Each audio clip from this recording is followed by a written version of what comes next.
Сәлем достар, бүгін біз сіздермен бірге өте дәмді жұп-жұмсақ бауырсақ дайындайтын боламыз. Осы рецепт бойынша міндетті түрде жасап көріңіздер. Олай болса кеттік достар, алдымен жылы су құямыз. Міндетті түрде суымыз, сүтіміз қосып жатқан жылы болу қажет. Одан соң сүт, қант, ерітілген сары май, майонез, жұмыртқа, тұз, ұн, дрожж және қант қосамыз. Барлығын қоспасын қаншадан қосу керек, барлығын описаниеде жазып көрсететін боламын. Достар, видеоны соңына дейін қараңыздар.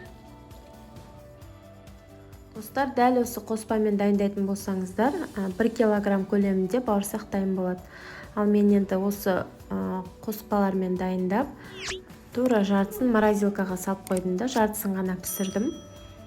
Морозилкадан алып, кез келген уақытта жаңадан ыстық бауырсақ пісіре беремін.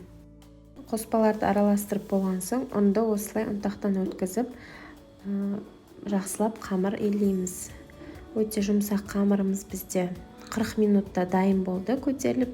Енді осылай оқтаумен жайсаңыздар да болады, бірақ мен бүгін осылай қолмен жайып шықтым.